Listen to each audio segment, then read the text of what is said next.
Hello, boys, girls, muggles. This is Bam Splat Boom, a podcast where we discuss all things comics and pop culture, geeky pop culture. I'm Krishna, and with me is Abhijeet Kini. And in today's episode, we are going to discuss Thor, Love and Thunder. Fair warning, this one is going to be full of spoilers. So let's get into it with Abhijeet, who claims to be a bona fide DC fan, but he has something rather controversial to say about a Marvel film. What were you telling me, Abhijeet? Found it quite enjoyable. So it's going to be great having 2 points of view. Array, don't ask. Like, I was quite disappointed, actually. A lot of my Marvel fan friends have been. So I was actually expecting it to be a very big disaster. Turned out I enjoyed it. The first half actually is what left me disappointed more than anything else. Okay. And I think it picks up in the second half. But in this film, you can see they're veering too much towards comedy. Correct. It's much more slapstick than Ragnarok. Ragnarok itself was a departure. This takes it way ahead. I agree. In fact, the sequence with Sif I thought was over humorous, whatever, if there's a word for that.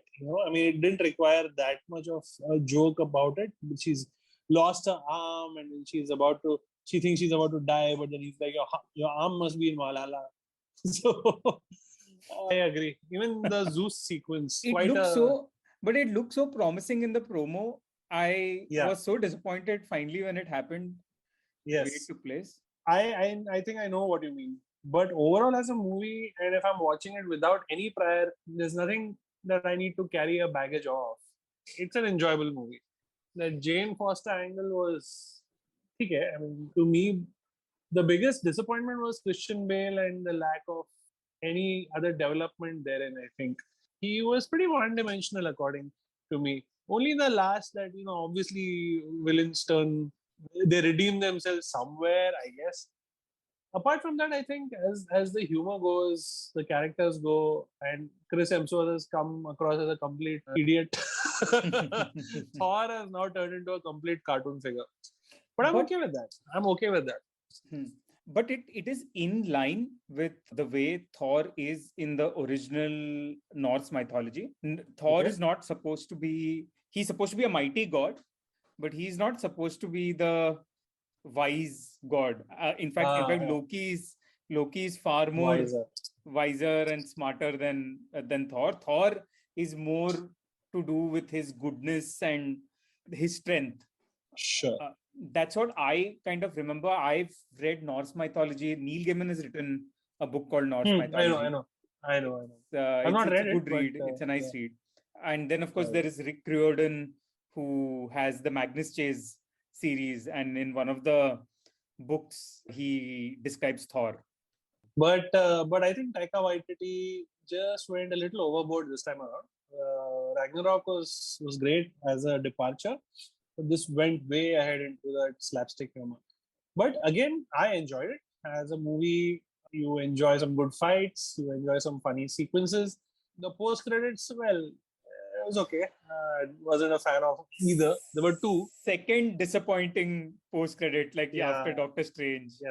Yes. There aren't many great ones, are there? I mean, it wasn't what it was in the earlier phases. The post-credits have become quite a damn squid. But again, I think that the soundtrack was the highlight. Being a GNR fan, they used all our favorite tracks there, including the solo from November Rain. Oh man, when the November Rain thing happened. Oh my God. Yes. It was so... I had goosebumps when that November Rain thing happened.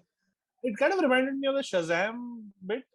So I think that sequence where he transfers his Thor powers to those kids and then they fight with the Thor powers was kind of... It reminded me of like how it worked in Shazam, transfer of powers and then create a group of powered superheroes, I guess. But it was a nice twist. But I just thought if this was possible all throughout, it could have been used earlier in the earlier Thor movies or the Avengers films. What do you say?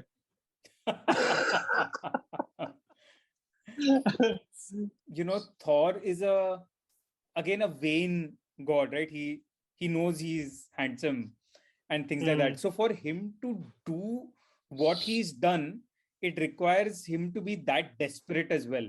So, Right. here you have Jane, the love of his life, struggling Yeah. to live.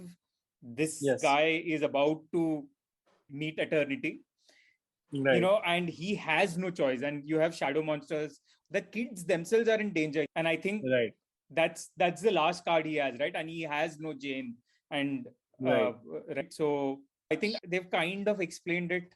What do you make Huh. of the huge kind of sculpture which is about to fall on the kids? That sculpture, I think, is of some god. I think they have referenced this particular sculpture in the Eternals. That's That that guy. That was in Eternals. I saw it in the trailer or some spoiler video someone had put up. In fact, in that Zeus sequence where they escape from there in the end, there are two of those watching, looking inside. Even those are from the Eternals, aren't they? Those two huge, gigantic beings. Not getting the name. The listeners here would remember and probably would be saying, "Hey, that's those guys." also didn't Eternity remind you of the Watcher? Yes, In it What did. If? In fact, a lot of yeah. In fact, it kind of. I think it was a conscious effort to kind of connect the what if feel to this. I guess I don't know. Totally did, and that sequence was nicely done. And I think it also reminded me of the end game sequences where after the sacrifice, Gamora. I don't remember that place. What was that place? We are kind of forgetting names, aren't we, on this episode? The afterlife of sorts, where Thanos The is Mind Stone, actually the place where the yeah, where the Mind Stone takes them. yeah. There's water there as well, and then they're like in an open nothingness. There's no horizon. It reminded me of that as well. I think I don't know, there's a little bit of this and that in that final sequence, but I think it was a very nicely done end where Thor actually says, tells Gore that you have won. Make your wish. I mean, I really have to be with Jane right now. That's something rare, right? You don't get to hear that very often in these macho superhero movies. And he does the right thing, and of course, what plays out later is something quite expected. But you know that he'll be taking care of that girl. Right, right. So again, the reason why I was disappointed, I think I've touched upon this a bit, is because one, in the first half, pretty much nothing happens. Okay, they've shown what's the backstory, the fact that he finds the necro sword, and then, he has a reason to hate the gods, and the Yeah, necro sword further is sort of corrupting his soul, which is why he's yeah, not then regulating himself. So it's almost like, acha, itna establish kar diya villain ke bare mein. Now, okay, now let's just spend exactly. time with the heroes and what's happening there, and nothing to do with now, okay, what's up, what is he trying to do, what is he trying to achieve. Just Yeah, last may, okay, the key is, he wants Thor's weapon to reach eternity, yes. right? I mean, I think this kind of disconnect, and we've talked about, this is the problem with DC's Hmm. supervillains. The fact that they make them very one dimensional, and Yeah, it is just, okay, I just want chaos for chaos's sake, forget anything else, right? Okay, a person can be consumed with jealousy or yeah, anger, that's fine, but I still have to strategize, right? yeah, yeah. So if you see in a film like let's say Lord of the Rings, so it's Hmm. not as though Sauron wants his reign to be there, because he Hmm. has this all-consuming need to be the most powerful being on Yeah. in Middle Earth. But then you can see him strategizing. You can see Hmm. him saying, okay, now I'll use Saruman in the Two Towers, right? And I Correct. have I have the Witch King who will lead my armies. Hmm. The villain is not ignored, and just the villain comes in the final sequence, right? I mean, Hmm. that's not Hmm. how they play things out. There are things Correct. Correct. the villain does, and this is the problem I am having with phase 4 in general. Throughout phase 3 we could see Thanos's fingerprints as Yeah. Yeah. he Yeah. tries to get his hands on the Infinity Stones. But here I Correct. am seeing nothing of Kang. And Yeah, I there's no think Kang yet. Exactly. The problem in Marvel is always the villains, no matter what they do, always one dimensional. I think this is a problem with pop culture, comic related movies anyway. Except for, like you said, Thanos. Thanos was a build up. But the other villains, the standalone villains in each of the films, we are not even going to go into the earlier two Thor movies, the first and the second. We are not. But even the Red Skull in Captain America was, yeah, he's a Nazi, he's a bad guy. That's how he was in the comics. But I never saw any development as such. Winter Soldier was Hydra is the one behind, Yeah, but you have the Winter Soldier who turns out to be Buck. Like, there was yeah, a nice layering to the whole thing. yeah. So when you're having a whole bunch of movies like these many, it's difficult to really say, one or two movies, yes, but I think overall, I think that's been a problem with even DC, even Marvel. I think comic books movies want to focus much more on the heroes and the heroines more than the villainy, I feel. And that's where it kind of goes wrong. Only villain that we really, really enjoyed all these years is probably the Joker. And that too in all the avatars we've seen. Of course, Heath Ledger takes the cake, but we had a close second, Joaquin Phoenix's standalone movie, Yeah. which was about a villain only. There was no hero in it. And then you had Jared Leto. So motives, even in Dark Knight, was about chaos, anarchy. But at the same time, you do know that relation between them. Without Batman, there's no Joker, and vice versa. Justice League, of course, had its own problems and Darkseid was supposed to be the main villain, but we never got to see him. And when we did see him, even then he did not have too much of screen time.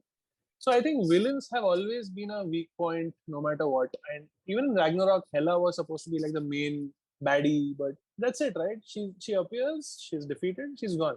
There's nothing like a legacy left behind in any of these. I get that, and I completely agree with it.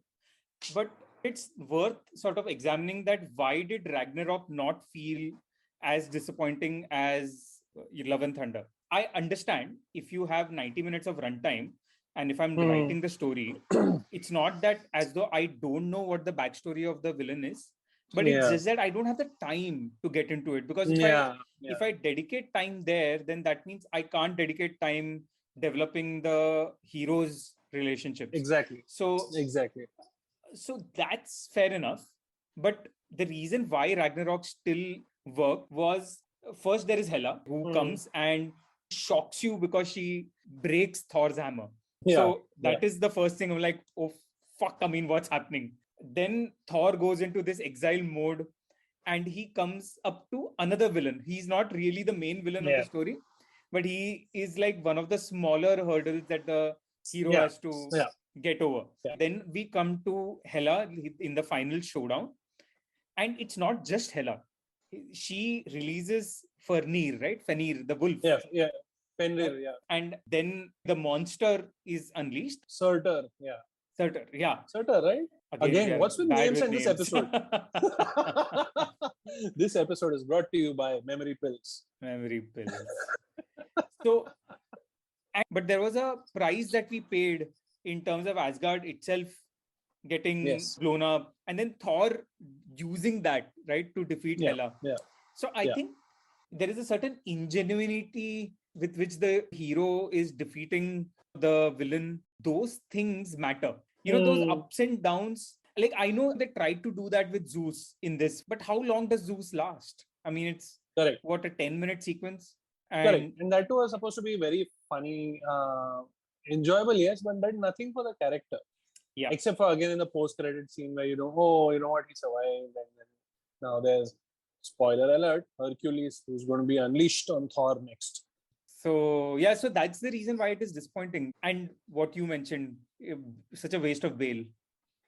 Yeah, where was Christian Bale all throughout? He was just appearing, in and out of scenes, disappearing very creepily, appearing very creepily. I could count the number of times, the way he was disappearing and appearing. He could have been like a generic ghost, in the, random horror films. And I could clearly count the number of times he could have easily stabbed Thor when he would just appear out of nowhere. Why would he not take that shot is beyond me. Right from behind him or something, whatever. And nothing as what it was kind of, it was promoted that Christian Bale is one of the main villains. I always read this in news pieces whenever talks about the making of Love and Thunder came up. It kind of turned out to be a very anticlimactic supervillain. Apart from that, I think obviously his body transformation, him being a method actor that he is, I mean, he's unrecognizable at times. As for Christian Bale to lose weight for such roles and kind of turn out to look like a skeleton. But that's it, yeah. Like I said, if I'm watching the movie without a critical mindset on or whatever, and that's what I did, because I really went in with zero expectations, because the kind of mixed reviews, negative reviews I've been hearing from my Marvel fans, you included, uh, I was like, man, I don't know what to expect, but I came out, having enjoyed the movie completely. This coming from a DC guy, and I would definitely say that, oh, there were several Marvel movies which are hyped, and I don't feel why they were. This one, I think it was a complete fun ride, but of course, it does no good for the Thor mythology. And I think with Taika Waititi making each and every movie funny, not just funny, slapstick rather. There were some dialogues which are absolute comedy movie kind of dialogues, especially the ones with the Guardians of the Galaxy in it and all. Yeah. I don't know. It's not the Thor that you would Even expect, but the two goats braying the way they bray, yes, like that is as slapstick as it gets. yes, absolutely. In fact, it got to my nerves later on. That's what they were supposed to do, and it worked. But it just went a little overboard. I don't know. If I have to point out these problems, there were aplenty. I would definitely recommend this for people who just want to have a good time at a cinema hall, spend an afternoon or evening. Do not pay more than whatever 300 bucks for it. If you are at a show which is charging you much more, like prime time, avoid. I went in for a 200 buck show, which I was okay with. Oh man, How much where did did you you spend, get Krishna? where I went on a Sunday evening. What do you think? Yikes. 500 and above, I'm sure. Yeah. But No, Abhijeet, everything you mentioned just now, do you realize that you are giving the same recommendation that you would give to somebody who's going to watch a Salman Khan film? Yes, absolutely right. I think you got that spot on. It's something Keep that you would not want to expectation. think too much about. Low, exactly. And don't overthink the movie when you see it. But I enjoyed this much more than Multiverse of Madness. I enjoyed this one much more than maybe which were the last few Marvel movies. Let's be honest. I did not enjoy Not any No of Way Home. these. Surely not No Way Home. No. For me, even that was overhead. Honestly speaking. This one at least had some comedic timing. I enjoyed a movie to this scale when I saw Guardians of the Galaxy for the first time. The first one. That was also almost like an all-out comedy, which was great. Ragnarok shocked me, but I liked it as well. And to me, my most favorite Marvel movie still is Black Panther. That had a different, punch to it. These films are just coming. I think it's now, Marvel is kind of churning these out without a plan in mind. I think there is just a fatigue when it comes to superhero now. Although it is not meant for the general audience, but a series like The Boys works so much better. 100%. We are going to discuss The Boys next in our very next episode, which would come out very soon. And I think that's the perfect point, that a series like The Boys is actually taking the superhero genre far further than anything that Marvel or DC is able to put together. That's right. Look at the kind of depth the character can have in a series like Boys versus this. Thor, Love and Thunder, everything was one-dimensional. Yeah. In fact, and okay, maybe we don't put this in the episode. It may just run too long. But Guardians of the Galaxy 1 was again such a nice, it was such a tight script. Yes. The coming together of the four characters, that amazing sequence, the way they escape from the prison. Right. And I think it was just very tight. Here, it just seems, okay, Zeus wala thing is not bad, but not really. Does it really require that much time? He gets that lightning. Okay, what is the point of the lightning? He uses the lightning exactly as he uses any other weapon. Yes, it did nothing as a weapon. It did nothing as a part of the plot. So yeah, opportunities went unused. I feel a lot of things were just left the way they were. Valkyrie, for the character that she is in the final fight, she's not part of it because she's injured. I don't, I don't know if Valkyrie would be that kind of a person who says, I can't come now for the battle." Yeah, and you see, and that's the thing. I think they wanted to give the children the superpowers, and so the Yeah, Valkyrie should cannot be there. They're going for effect more than whether the story naturally progresses in that way, correct, and correct. it just didn't for me.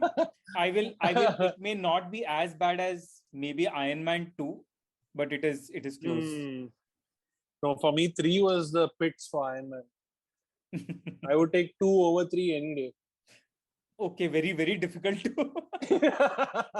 That's like trying to compare a Salman Khan film is bad or Tiger Shroff film is bad. Oh, what? I can't But believe we yeah, have come up with that's the gist that we have come up yeah, with. imagine, It's a Salman imagine. Khan film, guys. Which is Keep your totally expectations enjoyable. low, high. Yeah, don't keep them high. Go with 0, and I think you will have a good time. If I had to rate it on 10, I would probably give it like a good 7. Oh How man, about you? I'll give it a 5. Close enough. I can't believe I'm saying this. I can't believe, given how much I like Marvel, how much I like Thor. I can't believe I'm saying all of this. I don't want to say all of this. Yeah, But neither am yeah, I actually. uh, agreed. I think we will have more good things to talk about in our next episode, which is going to be on The Boys. And we will do The our boys, homework. yes. We will keep all names ready with us so that we are not forgetting names the way we are right now. Yes. Yes.